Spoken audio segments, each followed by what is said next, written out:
Hey guys, welcome to Pagan Perspective. I am your weekend host, Brendan, and this week we are talking about the honour and reverence of the god as the father within paganism.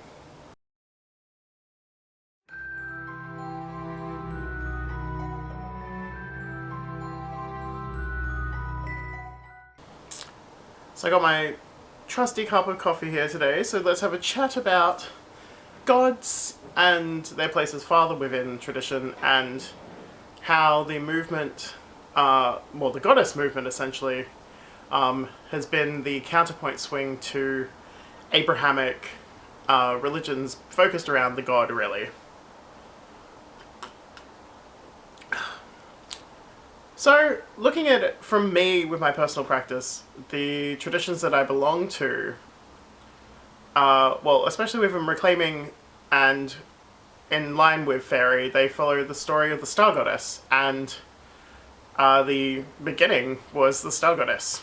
She was known to herself in all her parts and was the expansive, cosmos of stars and universes and galaxies and all of that. And she looked upon her reflection in the curves of space and brought her lover forth, and it was a reflection of herself, and together it was their divine orgasm that spun life into existence and created, so there was Miria, and then there's the red god, the blue god, and the green god, and all of that expansiveness, and it all spins in and it spins out again. So in that kind of instance, there isn't really a father-like male presence in the creation. Another story that, for me in the Wildwood, the Weaver is could be akin to the star goddess, and it was from her divine existence that she created physicality, which was, for us, it's the green man, grandfather time, the bones of the earth, the complete polar opposite to the expansive divineness and everything, be all end all that the Weaver is, into physical form, tangibility, presence, weight, gravity, time itself, and that balance and counteraction there.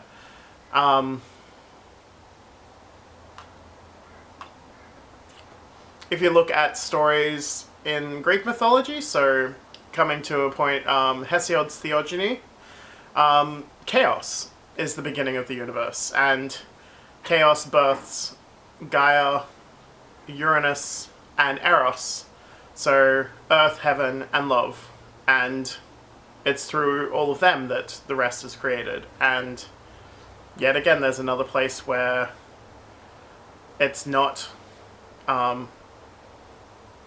the male isn't part of that birthing process, even though it's more a creation process, not so much a birthing process.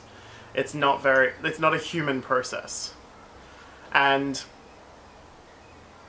yeah, looking at it from this, there's so many stories about, in at least paganism, depending on which pantheon and mythos you work with, really depends on the presence of the father figure within that tradition or that pantheon. So Greek, you would look at Zeus is seen as the father. You constantly hear the stories about his fuck-ups where he's constantly birthing demigods and strange creatures and can't keep it in his pants. So there's that story about all of that, and then the counterpoint to that is Hera being the matriarch, that mother that really just trying to clean up these messes sort of situation. If you look at Norse traditions, you have Odin is the Allfather and births multiple gods through all of that story, and is revered and honored in that position, and it's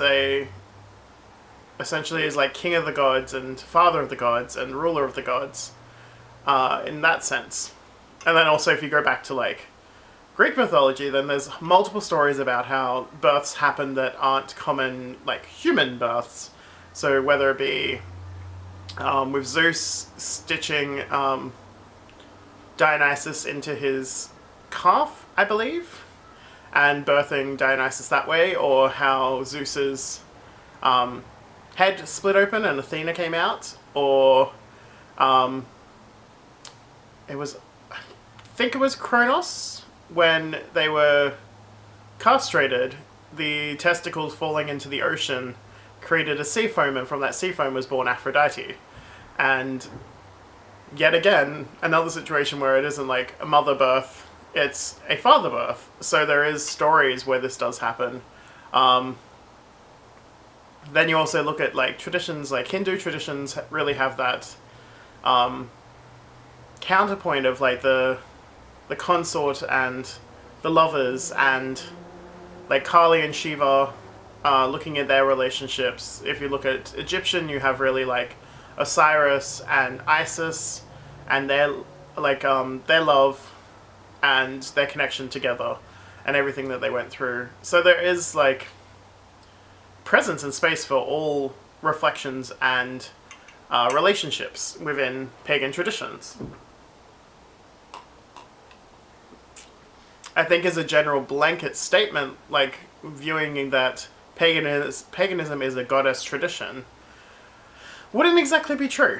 It might have, perhaps back in maybe the 60s and 70s, when there was that goddess and feminist movement where it was about reclaiming power for women and a sense of equality. And also, it also happens a lot with people who come to this tradition from perhaps like an Abrahamic upbringing.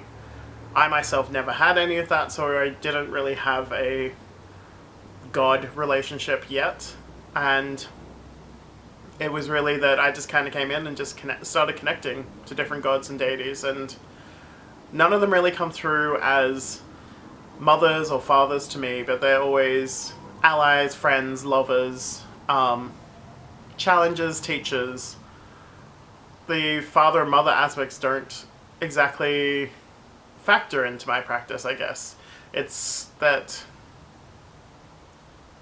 I think it's, for me, like I'm not ever really going to become a father, and there isn't that, like I'm a teacher, I'm a challenger, I'm an initiator, I'm a witch, a lover, a consort, I'm all of those sort of things, but the only way that I kind of birth anything into this world in a like in that kind of sense is like ideas and through my craft and through my rituals and all of that sort of thing. So there is that sense of birthing, fathering, and then kind of bringing that to fruition and to growth. And my little plants are my little babies, if anything, so my little green babies, and don't currently have any like fur babies or pets or anything like that. So I think that's the only way I'd view it, in a sense.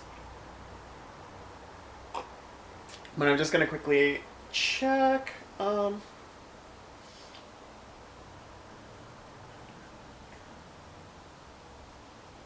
Yeah, just reading all of it, like the question that came through, which I'll put below anyway.